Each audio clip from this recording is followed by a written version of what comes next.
할렐루야. 오늘 우리에게 주시는 영혼의 사운드 트랙 시편 65편 먼저 말씀 함께 읽겠습니다. 65편입니다. 제가 1절 읽으면 여러분 2절 그렇게 함께 교독해 나가도록 하겠습니다. 하나님이여 찬송이 시온에서 주를 기다리오며 사람이 서원을 주께 이행하리이다. 기도를 들으시는 주여, 모든 육체가 주께 나아오리이다. 죄악이 나를 이겨싸우니 우리의 허물을 주께서 사하시리이다. 주께서 택하시고 가까이 오게 하사 주의 뜰에 살게 하신 사람은 복이 있나이다. 우리가 주의 집 곧 주의 성전의 아름다움으로 만족하리이다. 우리 구원의 하나님이시여 땅의 모든 끝과 먼 바다에 있는 자가 의지할 주께서 의를 따라 어미하신 일로 우리에게 응답하시리이다. 주의 힘으로 산을 세우시며 권능으로 띠를 띠시며 바다의 설렘과 물결의 흔들림과 만민의 소요까지 진정하시나이다. 땅 끝에 사는 자가 주의 징조를 두려워하나이다. 주께서 아침 되는 것과 저녁 되는 것을 즐거워하게 하시며 땅을 돌보사 물을 대어 심히 윤택하게 하시며 하나님의 강에 물이 가득하게 하시고 이같이 땅을 예비하신 후에 그들에게 곡식을 주시나이다. 밭고랑에 물을 넉넉히 대사 그 이랑을 평평하게 하시며 또 담비로 부드럽게 하시고 그 싹에 복을 주시나이다. 주의 은택으로 한 해를 관시우시니 주의 길에는 기름방울이 떨어지며 들의 초장에도 떨어지니 작은 산들이 기쁨으로 띠를 띠었나이다. 함께 읽습니다. 초장은 양떼로 옷 입었고 골짜기는 곡식으로 덮였음에 그들이 다 즐거이 외치고 또 노래하나이다. 아멘. 기도하겠습니다. 사랑하는 주님, 오늘 이 시편을 통해 다윗은 우리가 왜 기도해야 하는지, 기도의 특권이 무엇인지 많은 사람들과 함께 그 기쁨을 나누고 있습니다. 저희도 함께 이 놀라운 기도의 특권에 참여하는 자가 되게 하여 주옵소서. 예수님의 이름으로 기도합니다. 아멘.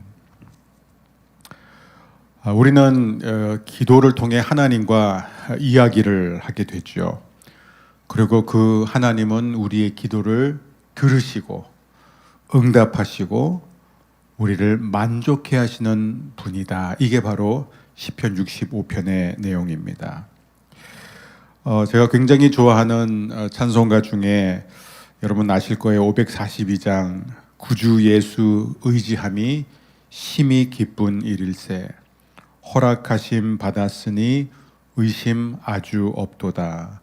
후렴도 우리가 잘 알죠. 예수 믿는 것은 받은 증거 많도다. 예수 귀한 예수 믿음 더욱 주소서. 이 19세기 찬송가 작가 루이사 스테드는 이 곡을 쓰면서 제목을 이렇게 정했습니다. "'Twas so sweet to trust in Jesus." 그러니까 예수를 믿는 게 얼마나 달콤한지 모른다. 이게 이 찬송가의 제목입니다. 이 찬송가를 우리는 부를 때마다 나도 좀 정말 이런 믿음이 있었으면 좋겠다. 이런 굳건한 믿음. 날마다 더 예수님을 더 잘 믿는 믿음, 그 믿음을 가지면 얼마나 좋을까. 그래서 많은 사람들은 이 찬송가를 즐겨 부릅니다. 그리고 하나님은 우리가 실제로 믿음을 가질 수 있는, 좋은 믿음을 가질 수 있는 세 가지 길을 열어주셨죠. 첫 번째는 우리가 잘 아는 말씀입니다. 우리가 하나님의 말씀을 들을 때마다 우리 안에 믿음이 자라나게 되는 것이죠. 두 번째 방법은 교회입니다. 세상에 그 누구도 혼자 성경 읽고 혼자 믿음 생활할 수 없는 것이죠. 우리는 교회에 와서 말씀을 배우고 또 배우기만 하는 것이 아니라 서로가 함께 말씀을 가르치고 권면하면서 우리 안에 믿음이 자라는 것이죠. 세 번째는 무엇이냐면 바로 기도라는 거예요. 하나님은 우리에게 기도를 통해서 놀라운 믿음을 주십니다. 이 시편 65편은 우리가 왜 기도해야 하는지를 가르쳐 주고 있습니다. 근데 먼저 우리가 기도할 때 겪는 공통적인 어려움에 대해서 잠시 생각해 보면 좋을 것 같아요. 여러분, 모든 그리스도인은 자신 안에 하나님의 영이 거하고 있습니다. 그건 팩트. 내가 그리스도인인데 하나님의 영이 내 안에 거하지 않는 경우는 있을 수가 없는 것이죠. 그래서 하나님이 우리 안에 들어와 계시기 때문에 우리는 그 하나님과 우리 안에 계신 성령님과 끊임없이 소통하기를 원합니다. 이건 너무나 자연스러운 욕구예요. 그래서 우리 안에는 굉장히 기도에 대한 갈망이 있습니다. 기도하고 싶은 그 간절함이 있어요. 그런데 문제는 뭐냐면 이 기도가 쉽지 않다는 것이죠. 하나님이 우리 안에 계시기 때문에 우리는 그 하나님과 계속해서 소통하기를 원하지만 기도가 어렵습니다. 기도가 힘든 이유가 몇 가지가 있을 수 있어요. 어떤 때는 어떻게 기도해야 될지 모르기 때문에, 또 어떤 때는 뭘 기도해야 될지 모르기 때문에, 어떤 때는 그냥 몸이 너무 피곤하기 때문에, 어떤 때는 너무나 해야 할 일이 많기 때문에 기도가 집중이 안 되기도 하고, 어떤 때는 그냥 기도 자체가 따분하고 지루하게 느껴지기도 하고, 또 그냥 기도하기 싫을 때가 있죠. 여러 가지 이유 때문에 우리는 기도를 하지 않다 보면은 끊임없이 이제 패배감 그리고 죄책감에 사로잡히게 됩니다. 나는 왜 이럴까? 나는 왜 기도해야 되는데 기도하지 않을까? 그래서 막 열심히 기도에 대한 책도 사서 읽어보고 또 기도에 대한 설교도 많이 들어보죠. 그러면은 그 순간에는 그래 맞아 도전을 받습니다. 또 감동이 와요. 그래 기도해야 되겠다. 다시 힘을 내서 기도하자라고 하지만 그때뿐이라는 거예요. 또 다시 기도가 힘들어지고 또 기도가 잘 안 되고 기도 생활을 게으르게 하다 보면은 다시 또 이 패배감과 죄책감에 또 사로잡히게 됩니다. 왜 나는 안 될까? 나는 왜 그렇게 노력해도 누구처럼 1시간, 2시간, 3시간 왜 나는 그렇게 기도가 안 될까? 누구는 기도만 하면 자꾸 하나님의 말씀이 떠오르고 막 음성이 들려온다는데 나는 아무리 기도해도 말씀이 떠오르기는커녕 그냥 졸기만 하고 잡생각만 들고 산을 옮길 만한 믿음 뭐 그런 거 필요 없고 그냥 뭔가 일어났으면 좋겠는데 왜 나는 기도해도 아무 일이 일어나지 않는가? 우리가 그렇게 느낄 때가 사실 굉장히 많습니다. 예수님이 우리를 너무나 잘 아시기 때문에 누가복음 18장을 보면은 너희가 기도를 하다가 낙심하지 않아야 되는 것은 너희가 기도하다가 포기하면 안 되는 이유는 하면서 이제 설명을 하시죠. 이게 무슨 얘기냐면 예수님이 우리가 기도를 할 때 기도를 그만두고 기도를 포기하고 싶은 유혹을 받을 것이라는 것을 너무나 잘 아셨다는 거예요. 그런 의미에서 시편 65편은 기도가 힘든 사람들을 위한 최고의 선물입니다.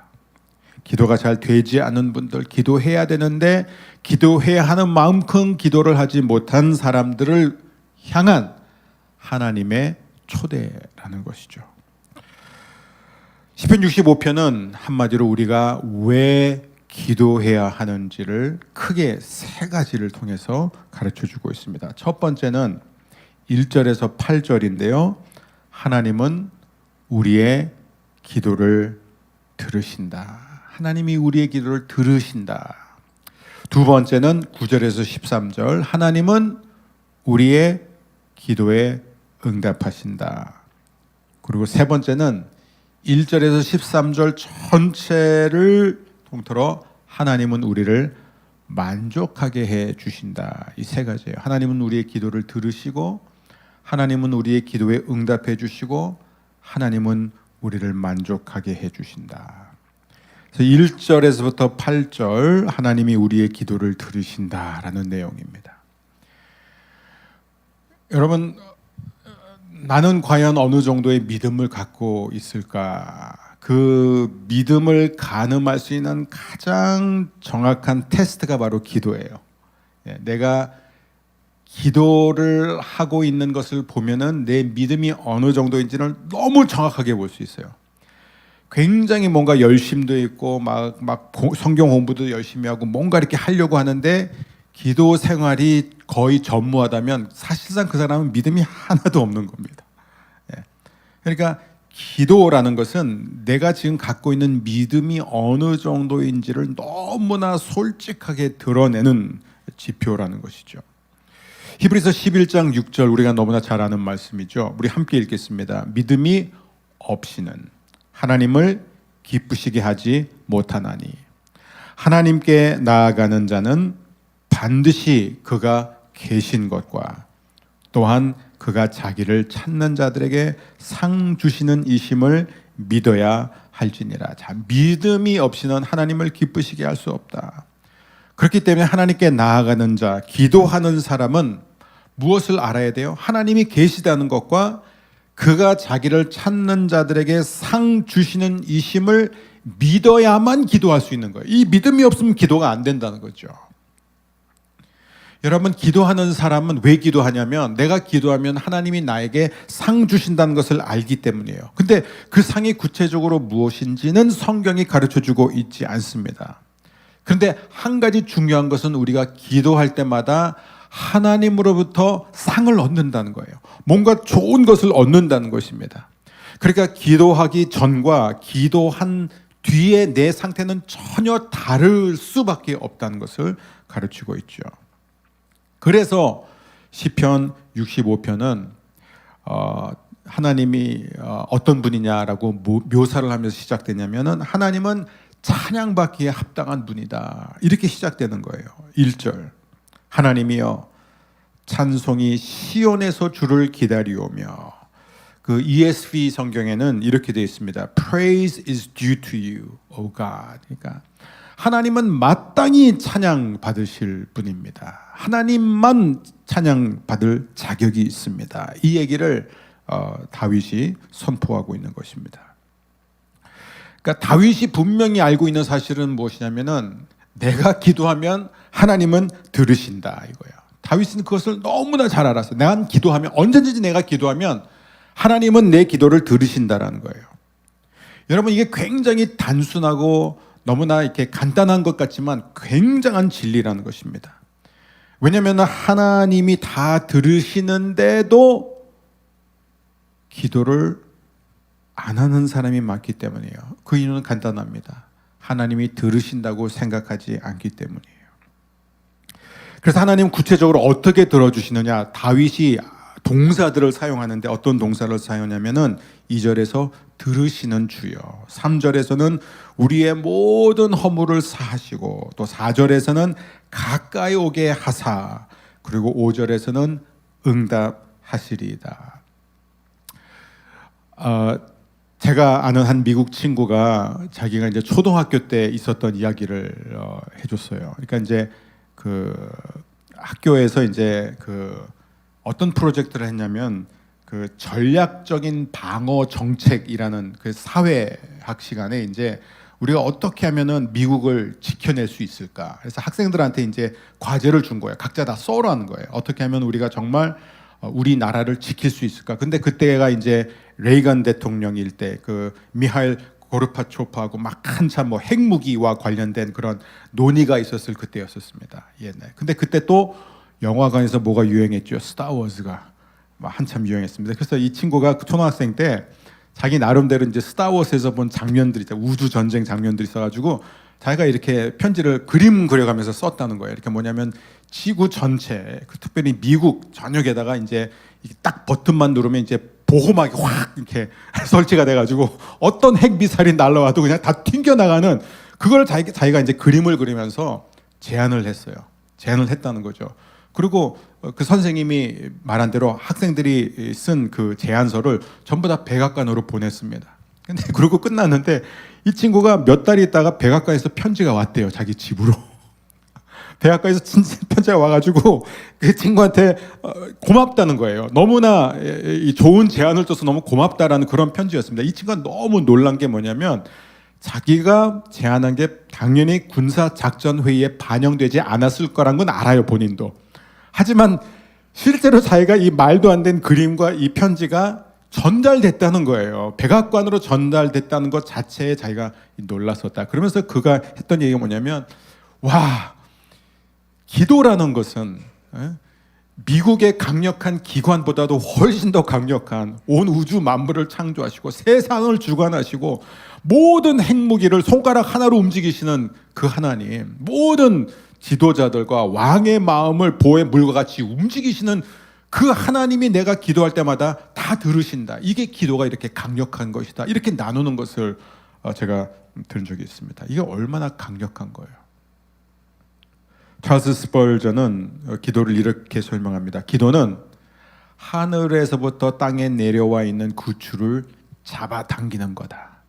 내가 잡아당기면 하늘에 있는 종이 울리고 그 종소리가 하나님의 귓가에 울린다. 이런 얘기를 한 거예요. 그 그림을 한번 그려보세요. 내가 우리 기도할 때마다 우리가 줄을 잡아당기면 하나님이 들으실까요? 안 들으실까요? 100% 들으신다는 거예요. 다 들으신다는 것입니다.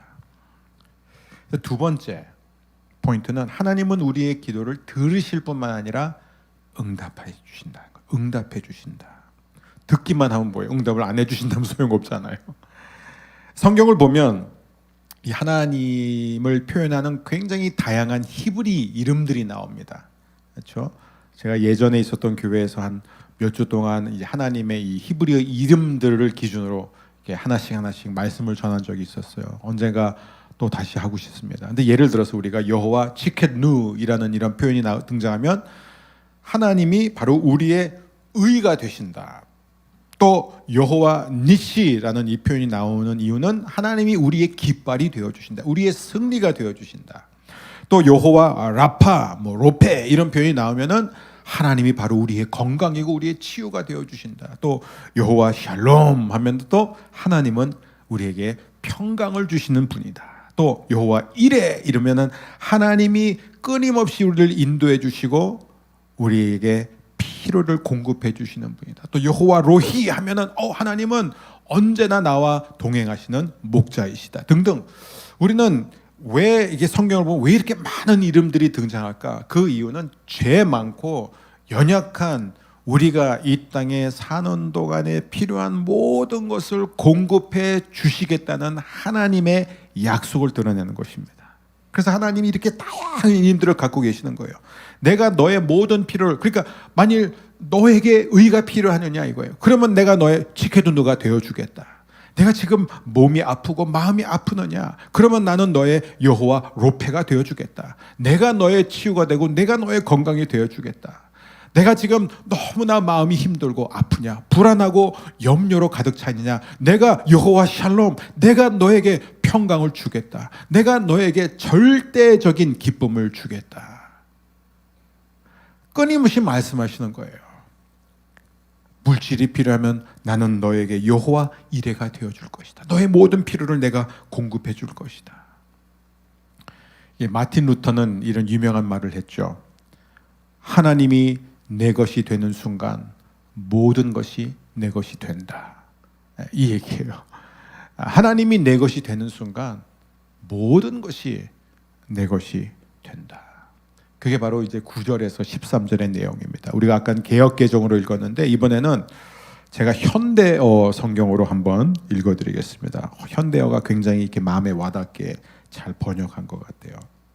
주께서는 늘 이 땅을 돌보시어 비를 내려주시고 땅이 기름지게 하십니다. 시내마다 물이 가득 차게 하시고 토지마다 곡식 탐스럽게 열리게 하십니다. 밭고랑마다 흡족한 비를 내리시어 흙덩이를 속속히 적셔 주십니다. 소나기 내리셔서 흙을 부드럽게 하시고 어린 싹 무럭무럭 자라나게 하십니다. 하여 어지신 주님의 손길 닿는 곳마다 풍성한 가을 거지할 생각에 마음 부풀고 주님의 발길 닿는 곳마다 기름져 푸릅니다. 어느 들판이 젖어지도 기름질까요? 어느 초원이 젖어지도 짙부를까요? 언덕마다 기뻐 지르는 소리 끊이질 않습니다. 들판에는 양떼로 뒤덮여 있고 골장마다 곡식이 덮여 있으니 즐거움에 넘쳐 외치는 기쁨의 겨운 노랫소리 울려 퍼집니다. 여러분, 이 다윗이 느끼고 있는 이 충만한 기쁨, 이 설레임, 이 즐거움, 다윗은 그냥 자기가 느끼는 게 아니라 이 하나님이 만드신 창조 세계를 보니까, 이 피조 세계를 보니까 저마다 다 기쁨으로 충만하다는 거예요. 하나님이 그냥 하나도 빠짐없이 산마다 다 입혀주시고, 물을 필요한 곳마다 다 공급해 주시고, 왜 하나님께서 이렇게 모든 가축마다 채워주시고 왜 그렇게 하시느냐? 여기에서 계속 다윗이 강조하고자 하는 게 뭐냐면 우리를 위해서라는 거예요. 인간을 위해서. 여기서 다윗은 나를 위해서 하나님이 이 모든 것을 다 공급해 주신다. 내 일상의 모든 필요를 채워주시기 위해서다. 여러분, 그래서 신약 성경에서 예수님이 우리에게 가르쳐 주신 기도에서 정말 중요한 것, 그렇죠? 오늘 우리에게 일용할 양식을 주시옵고. 마태복음 6장 11절이에요.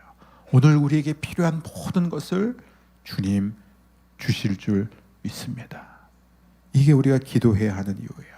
모든 필요를 내가 채워줄 것이다. 그래서 사도 베드로는 우리에게 이렇게 말합니다. 5장 7절에 보면 베드로전서, 우리 함께 읽습니다.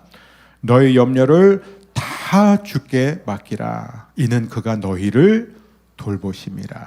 그 다음에 또 야고보 사도는 또 우리에게 또 같이 권면합니다. 1장 5절, 너희 중에 누구든지 지혜가 부족하거든 모든 사람에게 후히 주시고 꾸짖지 아니하시는 하나님께 구하라. 그리하면 주시리라. 또 사도 바울이 여기서 빠지면 서운하죠. 사도 바울입니다. 빌립보서 4장 6절, 아무것도 염려하지 말고 다만 모든 일에 기도와 간구로 너희 구할 것을 감사함으로 하나님께 아뢰라. 아멘. 여러분 믿습니까? 찰스 스펄전 설교의 황태자는 이렇게 말했습니다. 주의 이름으로 구하기만 하면 다 얻을 수 있고 구하지 않으면 아무것도 얻을 수 없다면 기도가 얼마나 중요한지 모르는 사람인 없을 것이다. 그렇죠? 이래도 기도할 동기가 생기지 않습니까? 이래도 내가 왜 기도해야 되는지 모른다면 주께서 자유를 베풀어 주시길 바랍니다. 마지막 세 번째입니다. 세 번째. 하나님은 우리를 만족하게 해주신다. 결국 시편 65편 전체를 보면 하나님이 우리에게 주시는 가장 큰 응답이 뭔지 아세요? 하나님이 우리에게 주시는 가장 큰 상급이 뭔지 아세요? 하나님 자신이에요. 이 시편은 시작부터 하나님은 모든 찬양을 받으시기에 합당한 분입니다 라고 선언하면서 시작합니다. 그게 1절이에요. 근데 뒤이어서 다윗은 왜 하나님이 찬양을 받기에 합당한 분인지를 나열하고 있는 거예요. 하나님은 우리의 기도를 들어주신다. 그게 2절이에요. 하나님은 우리의 모든 죄를 용서해 주신다. 그게 3절이에요. 하나님은 우리를 선택하셨고 가까이 하시며 우리를 만족하게 하신다. 그게 4절이에요. 또 하나님은 내 모든 기도를 응답하시고 내게 소망을 주신다. 그게 5절이에요. 6절은 하나님은 능력으로 모든 것을 입혀주신다. 그리고 7절, 하나님은 바다 풍랑을 잠잠케 하신다. 그 다음에 9절에서부터 13절, 8절은 뭐냐면 하나님은 기쁨을 충만케 하시며 모든 세계, 모든 필요를 부족함 없이 넉넉하게 공급해 주신다. 그러면 우리는 하나님이 주시는 이 모든 것들을 어떻게 누릴 수 있느냐? 기도를 통해서다. 기도를 통해서다. 마틴 루터는 기도에 대해서 이렇게 간단하게 요약했습니다. 기도는 하나님이 주시겠다는 것을 받는 것이다. That's it. 그냥 그거예요. 기도는 하나님이 주시겠다는 것을 받는 것이다. 여러분 오늘 이 아침에 하나님이 주시겠다고 하신 것 받아가시길 바랍니다. 꼭 받아야셔야 됩니다. 그게 기도예요. 우리가 의식을 하든 의식을 하지 못하든 우리는 기도할 때마다 반드시 상 주시는 자이심을 믿어야 한다 이거예요. 우리는 기도할 때마다 뭔가를 얻습니다. 근데 왜 성경은 구체적으로 그 상이 무엇인지를 얘기하지 않냐면 기도할 때마다 그 상이 다르기 때문에 어떤 경우에는 하나님이 기쁨을 주세요. 어떤 경우에는 하나님께서 평안을 주세요. 어떤 경우에는 하나님이 긍휼을 베풀어 주세요. 어떤 경우에는 하나님께서 내가 갖고 있는 구체적인 필요에 대해서 공급해 주세요. 그게 무엇이든지 간에 중요한 것은 우리가 기도하는 순간부터 하나님에게 있었던 것이 우리에게 온다는 거예요. 하나님의 것이, 하나님의 일부가 우리에게 들어온다는 것입니다. 그래서 성경에서 가르친 이 기도의 내용들을 종합하면은 가장 좋은 단어는 산소예요. 산소. 호흡이 있는 자. 여러분, 기도는 우리에게 호흡과 같은 것입니다. 우리가 예수님을 믿는 순간 가장 먼저 일어나는 일이 뭐냐? 하나님이 제일 먼저 뭘 하세요? 주님, 제가 주님을 믿습니다. 주님, 저는 죄인입니다. 라고 고백하는 순간, 주님이 나의 구원자입니다. 라고 고백하는 순간 하나님이 제일 먼저 하시는 게 뭐예요? 성령을 보내주시는 겁니다. 가장 먼저 하시는 거예요. 성령이 우리 안에 오셔서 우리의 죄를 깨닫게 해요. 그래서 우리가 회개할 수 있게 되는 거예요. 그리고 그 성령님이 우리 안에 들어오셔서 뭘 하시죠? 여러분, 성령님이 우리 안에 들어오셔서 가장 중요하게 여기시는 사역이 뭔지 아세요? 우리로 하여금, 로마서 8장 15절에 우리로 하여금 하나님을 향해 아빠, 아버지라고 부르게 하는 게 성령님이에요. 그러니까 우리 안에 성령이 계시지 않으면 누구도 하나님을 향해 아빠, 아버지라고 부를 수가 없어요. 근데 성령님이 우리 안에 들어오는 순간 우리로 하여금 뭐예요? 아빠라고 부르게 하는 거예요. 그게 무슨 얘기냐면 하나님의 자녀가 되는 권세를 주신다는 거예요. 그렇기 때문에 여러분, 우리가 하나님을 아빠라고 부른다는 것은 이제 아빠와 자식이 되었기 때문에 사실 성령께서 우리에게 뭘 말씀하시냐면 우리에게 이렇게 말씀, 내 아들아, 내 딸, 너는 이제부터 아빠라고, 나를 아빠라고 불러도 된다 이거예요. 아빠한테 네 모든 필요를 갖고 나와. 아빠한테 네가 원하는 것, 필요한 것, 힘들어하는 것, 아쉬운 것, 두려운 것 다 갖고 나와. 아빠가 들어줄게.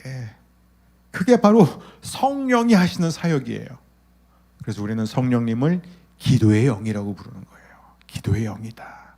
성령은 우리로 하여금, 오늘 이 아침 저와 여러분으로 하여금 하나님을 향해 아빠, 아버지 하고 우리의 모든 필요를 아뢰게 해주십니다. 여러분들, 여기서 그냥 끝나면 안 돼요. 어떻게 우리가 예수를 믿음과 동시에 그냥 성령님이 돌아와서 우리로 하여금 한순간에 그 거룩한 천지 만물을 창조하시고 전지전능하신 정말 그 하나님을 향해 우리가 어떻게 감히 아빠 이렇게 부를 수 있느냐? 그 이유는 바로 예수님 때문이라는 거예요. 예수님이 이 땅에 오셔서 우리를 모든 죄와 저주와 심판에서 건져주셨기 때문입니다. 십자가에 죽으시고 다시 살아나셨기 때문에, 그래서 예수님의 이 말씀을 우리는 오늘도 마음에 새깁니다. 요한복음 14장 6절 말씀. 예수께서 이르시되 내가 곧 길이요 진리요 생명이니 나로 말미암지 않고는 아버지께로 올 자가 없느니라. 여러분, 오늘 우리는 왜 기도해야 하죠? 왜냐하면 우리가 기도할 때 우리 안에 계신 성령께서 우리로 하여금 하나님을 향해 아빠, 아빠라고 부르게 하실 때 하나님은 우리의 기도를 들으시고 하나님은 우리의 모든 기도에 응답해 주시고 상을 주시고, 세 번째, 하나님은 풍성한 은혜로 우리를 만족해 하시기 때문입니다. 오늘도 우리의 기도를 들으시고 응답해 주시고 우리를 만족해 하시는 아빠, 아버지께 나아가길 원합니다. 이게 바로 오늘 우리에게 주신 기도의 특권입니다.